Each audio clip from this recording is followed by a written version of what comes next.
جی next question ہے کہ ریحان احمد یوسفی ابو یحییٰ صاحب کے ناول جب زندگی شروع ہوگی میں بروز قیامت سیدنا عیسیٰ علیہ السلام کی اللہ تعالیٰ کی بارگاہ میں پیشی کا جو فرضی نقشہ لکھا ہے انہوں نے، کیا وہ انبیاء کرام علیہ السلام پر جھوٹ باندھنے کے مترادف نہیں ہے؟ پلیز اس کی وضاحت کر دیں۔ دیکھیں جی، پھر اسی طرح کا ایک سوال بن گیا ہے، وہ فرضی نقشہ نہیں ہے۔ ریحان بھائی نے ایک کتاب الگ سے بھی لکھی ہے، ان کا کلمی نام تو ابو یحییٰ ہے، نام ان کا جو ہے وہ ہے ریحان احمد یوسفی۔ آپ ٹی وی چینل پہ بھی یہ آج ٹی وی کے اوپر آتے ہیں، ایک جاوید احمد غامدی صاحب اور ڈاکٹر اسرار صاحب رحمہ اللہ تعالیٰ کے ساتھ ایک ڈیبیٹ ہے خلافت کے اوپر، یوٹیوب پہ آپ جا کے دیکھیں، اس میں ایک فیمیل ہوسٹ ہے اور ایک میل ہے، وہ ریحان احمد یوسفی صاحب ہیں جنہوں نے یہ کتاب لکھی ہے ابو یحییٰ۔ اب خیر انہوں نے کام وہ چھوڑ دیا ہوا ہے، یعنی اب وہ ٹی وی پہ ایز اے اینکر نہیں آتے۔ تو پچھلے دنوں اسلام آباد آئے ہوئے تھے، میری دوبارہ سے ملاقات ہوئی، ایک دفعہ پہلے بھی ہوئی تھی۔ میرا اسی ناول کے تعارف کے اوپر ایک کلپ بھی ہے، جب زندگی شروع ہوگی، انٹروڈکشن انجینئر محمد علی مرزا لکھیں تو آپ کو سامنے کھل جائے گا، ہزاروں لوگوں نے دیکھا ہے، میں نے اس کا تعارف بھی کروایا۔ تو انہوں نے اپنی اس کتاب کے دفاع کے اوپر ایک کتاب لکھی ہے تیسری روشنی کے نام سے، اس میں انہوں نے جو اعتراضات ہیں ان کو ایڈریس کیا ہے، اور لوگ کہتے ہیں جنت کا نقشہ کھینچ دیا ہے، جبکہ قرآن پاک میں آتا ہے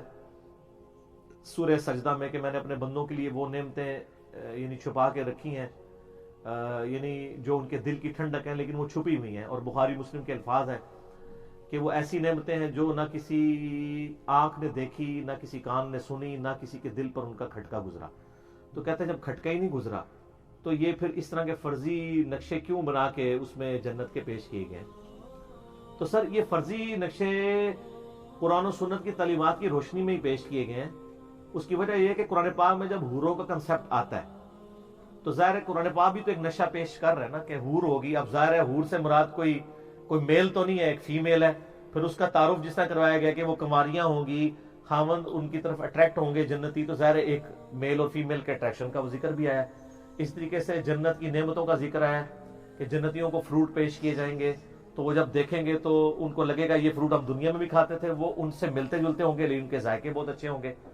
تو جتنی نعمتیں دنیا میں ہیں یہی بہترین فارم میں جنت کے اندر موجود ہیں، اور اللہ تعالیٰ نے ایگزامپلس قرآن میں دی ہیں۔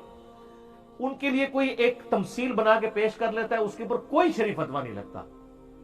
تاوقت ہے کہ اس کے اینٹی کوئی 180 ڈگری ڈاکٹرائن کوئی پیش کر دے۔ راہ حضرت عیسیٰ علیہ السلام کی اللہ کی بارگاہ میں جو پیشی والا معاملہ ہے، جو یوسفی صاحب نے اس میں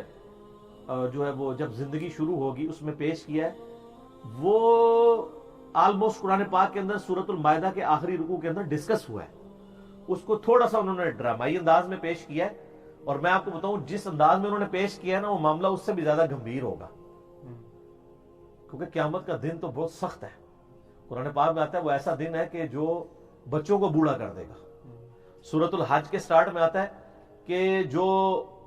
حاملہ عورتیں ان کے حمل گر جائیں گے، اور دودھ پلانے والی عورتیں اپنے بچوں کو پھینک دیں گی۔ قیامت کا زلزلہ اتنی بڑی چیز ہے، ٹھیک ہے، اتنا سخت معاملہ ہے۔ تو حضرت عیسیٰ علیہ السلام کیا بخاری مسلم میں آتا ہے قیامت کے دن ہر نبی نفسا نفسی کر رہا ہوگا، نفسی نفسی۔ سب لوگ، بخاری مسلم میں حدیث شفاعت آتی، مسئلہ 88B میرا ریکارڈڈ موجود ہے،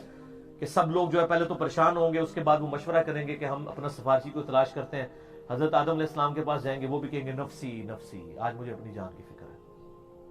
مجھ سے ایک غلطی ہوئی تھی، جو شجر کھانے سے اللہ نے منع کیا تھا میں نے کھا لیا، حالانکہ وہ غلطی معاف ہو چکی ہے، پھر بھی ان کو نیک بندے تو اپنی غلطی کو یاد رکھتے ہیں کہ آج کہیں دوبارہ گڑے مردے نہ اکھاڑ دیے جائیں کہ بھئی کیتا کیوں۔ تم نوح کے پاس جاؤ، نوح علیہ السلام بھی کہیں گے نفسی نفسی، مجھ سے بھی غلطی ہوئی تھی، میں نے اپنے کافر بیٹے کے لیے مغفرت کی دعا کر دی تھی، حالانکہ کافر کی تو مغفرت نہیں ہو سکتی۔ تو تم ابراہیم کے پاس جاؤ، ابراہیم علیہ السلام بھی کہیں گے کہ مجھے دنیا میں تقیتاً توریتاً 3 دفعہ جھوٹ بولنا پڑ گیا تھا، جس کا جواب موجود ہے، لیکن اللہ کے نیک بندے اس سے ڈرتے ہیں۔ تم موسیٰ کے پاس جاؤ، موسیٰ علیہ السلام کہیں گے آج مجھے اپنی جان کی فکر ہے، مجھ سے دنیا میں ایک بندہ قتل ہو گیا تھا، حالانکہ وہ بھی گناہ ان کا، وہ غلطی معاف ہو چکی ہے، گناہ کا لفظ تو نہیں ہم بولتے غلطی، کیونکہ انہوں نے ارادتاً وہ گناہ نہیں کیا تھا۔ تو تم جو ہے وہ حضرت عیسیٰ علیہ السلام کے پاس چلے جاؤ، عیسیٰ علیہ السلام کہیں گے کہ میں آج کے دن یعنی تمہارے لیے کچھ کام نہیں آ سکتا، البتہ میں ایک ایسے شخص کو جانتا ہوں جس کی اگلی اور پچھلی ساری جو خطائیں ہیں، گناہ کا لفظ نہیں ہم بولتے، وہ اللہ نے معاف کر دی ہیں، تم محمد رسول اللہ کے پاس چلے جاؤ صلی اللہ علیہ وسلم۔ آپ فرماتے ہیں پوری مخلوق میرے پاس آئے گی اور میں کہوں گا انا لہا، ہاں آج میں ہی ہوں، میں اللہ کے حضور سجدہ کروں گا، جب تک اللہ تعالیٰ چاہے گا میں سجدے میں رہوں گا، پھر میں سر اٹھاؤں گا، اللہ تبارک و تعالیٰ مجھے حمد کے کچھ کلمات سکھائے گا جس کی وجہ سے اللہ تعالیٰ کا جلال ٹھنڈا ہوگا، پھر وہ مجھ سے کہے گا تم شفاعت کرو، تمہاری شفاعت قبول کی جائے گی، تو نبی علیہ السلام پھر سفارش کریں گے، آپ کے لیے تعداد مقرر ہوگی۔ پوری حدیث شفاعت مسئلہ 88B میرا، بلکہ آپ یوٹیوب پہ جا کے لکھیں مکمل کمپلیٹ حدیث شفاعت انجینئر محمد علی مرزا، تو وہ حدیث کھل جائے گی۔ ترمذی میں ایک طریق ہے اس کا، لیکن وہ کمزور ہے، اس میں الفاظ ہیں کہ حضرت عیسیٰ علیہ السلام بھی کہیں گے آج مجھے اپنی جان کی فکر ہے کہ مجھے لوگوں نے خدا بنا لیا تھا کہ میں اللہ کو کیا منہ دکھاؤں گا، حالانکہ اس میں تو ان کی کوئی غلطی نہیں تھی، لیکن نیک آدمی تو ڈرتا ہے نا۔ اگرچہ یہ ترمذی والا یہ جو پورشن ہے یہ کمزور ہے، لیکن قرآن پاک میں یہ فٹ ان بیٹھتا ہے، اس لیے یہ بات ٹھیک لگتی ہے کہ ان کو بھی اس حوالے سے ڈر لاحق ہوگا۔ اور وہ سورۃ المائدہ کا آپ آخری رکوع پڑھیں، میں کہتا ہوں انسان کانپ اٹھتا ہے کہ اللہ کے اتنے مقرب بندے جن کے بارے میں اللہ تعالیٰ ہی فرماتا ہے سورۃ المائدہ میں کہ وجیہن فی الدنیا والآخرہ ہیں، وہ دنیا اور آخرت میں اللہ کے حضور عزت والے ہیں، اس کے باوجود جن کے اتنے معجزات، جن کو اور ان کی والدہ کو اللہ تعالیٰ نے سارے جہان والوں کے لیے نشانی بنایا،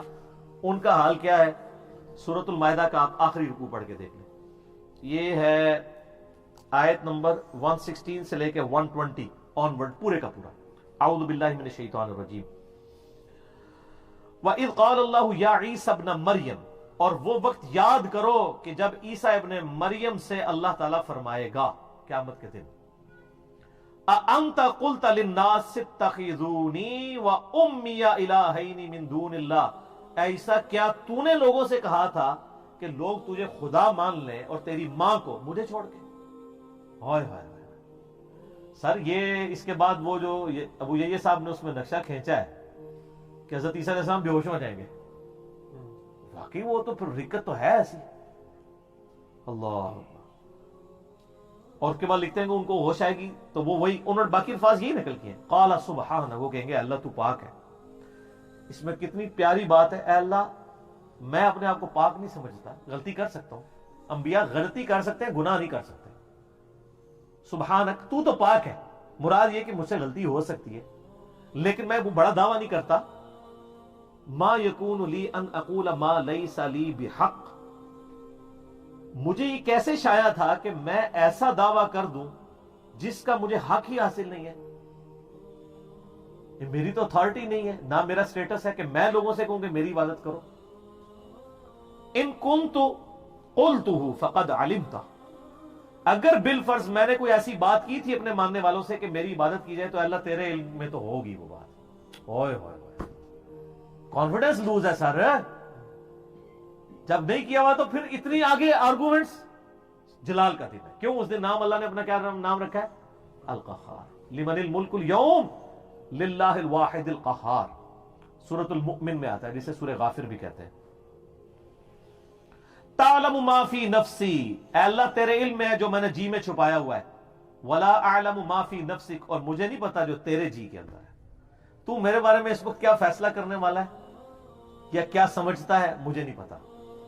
البتہ میں تیرے بارے میں کیا سوچتا ہوں، مراد یہ کہ اگر میرے دل میں بھی کہیں ایسی خواہش تھی نا کہ مجھے لوگ خدا مانے تو اللہ وہ بھی تیرے علم میں ہوگی، میرے دل کا گناہ بھی ہے نا وہ تیرے اوپر آشکار ہوگا اگر بالفرض میں نے کوئی ایسا کیا۔ انک انت علام الغیوب، بے شک سارے غیبوں کا جاننے والا تو ہی ہے۔ ما قلت لهم الا ما امرتنی، اے اللہ میں نے تو اپنے ماننے والوں سے سوائے اس کے کچھ نہیں کہا تھا جو تو نے مجھے حکم دیا تھا، ان اعبدوا اللہ ربی و ربکم، کہ عبادت کرو اس اللہ کی جو میرا بھی رب ہے اور تمہارا بھی رب ہے، میں نے تو بنی اسرائیل سے یہی کہا تھا۔ وَكُنْتُ عَلَيْهِمْ شَهِيدًا، اور اے اللہ تو ہی ان پر گواہ تھا، ما دمت فیہم، جب تک میں ان میں موجود رہا، فلما توفیتنی، جب تو نے مجھے توفی کر دیا، اٹھا لیا، مسئلہ نمبر 12 میرا حیات مسیح اور نزول مسیح کے اوپر ریکارڈڈ ہے، کنت انت الرقیب علیہم، تو اس کے بعد تو ہی ان پر گواہ تھا، وانت علی کل شیء شہید، ہر بات پہ تو ہی گواہ ہو سکتا ہے اللہ، یعنی جب تک میں فزیکلی دنیا میں موجود تھا میرے ہوتے ہوئے تو اس طرح کا کوئی عقیدہ میرے ماننے والوں میں نہیں تھا، میرے اٹھائے جانے کے بعد اگر انہوں نے کوئی ایسا عقیدہ بنایا تو اے اللہ وہ تیرے علم میں ہوگا، تو جانے اور تیری مخلوق جانے. ہوئے ہوئے ان تعذبہم، اے اللہ اگر اب تو ان کو عذاب دے، فإنہم عبادک، تو یہ تیرے بندے ہیں، وإن تغفر لہم، اور اگر تو ان کو معاف کر دے، فإنک انت العزیز الحکیم، تو بے شک تو غالب ہے اور حکمت والا ہے، تو معاف بھی کر سکتا ہے. لیکن ظاہر ہے مشرک تو معاف نہیں ہو سکتا نا سر. ان اللہ لا یغفر ان یشرک بہ، یہ حضرت عیسیٰ علیہ السلام ایک دبے الفاظ میں سفارش کر دیں گے اپنے ماننے والوں کی، لیکن اللہ تعالیٰ کوئی سفارش نہیں مان رہا. قال اللہ فرمائے گا ھذا یوم ینفع الصادقین صدقہم، آج قیامت کا دن وہ دن ہے جس دن سچوں کو صرف سچا عقیدہ فائدہ دے گا. لہم جنات تجری من تحتها الانہار، ان کے لیے جنتیں جن کے نیچے نہریں بہتی ہوں گی، خالدین فیہا ابدا، اس میں رہیں گے ہمیشہ ہمیش. رضی اللہ عنہم ورضوا عنہ، اللہ ان سے راضی وہ اللہ سے راضی. ذالک الفوز العظیم، یہ ہے بڑی کامیابی. للہ ملک السماوات والارض، آسمانوں اور زمین کی بادشاہی اللہ کی ہے. وما فیہن، اور جو کچھ اس کے اندر ہے سب کا بادشاہ مالک اللہ ہے. وہو علی کل شیء قدیر، اور وہ ہر چیز کے اوپر قدرت رکھتا ہے. یہ سورت کنکلوڈ ہوئی ہے سورۃ المائدہ کی. تو یہ تو جناب نقشہ قرآن پاک میں آیا، اور میں نے جب پہلی دفعہ یہ، مجھے آج بھی یاد ہے، میں صبح کے وقت آفس جا رہا تھا، آفس کی ہائیس میں، تو صوت القرآن چینل ہم یعنی سنتے ہوتے تھے. تو میں نے پہلی دفعہ یہ گفتگو سورۃ المائدہ کی وہ صوت القرآن چینل کے اندر جب وہ ترجمہ اور عربی والی سنی تھی، میں ایک بار ہل گیا تھا کہ یار شرک اتنا سینسٹیو ایشو ہے اللہ کے حضور کہ اس کے پیغمبر نے شرک کیا بھی نہیں، تعلیم بھی نہیں دی، پھر بھی اللہ تعالیٰ کہہ رہا ہے تو نے کہا تھا.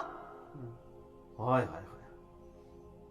سر، یہ بڑا سینسٹیو ایشو ہے. شرک is the most sensitive issue in the sight of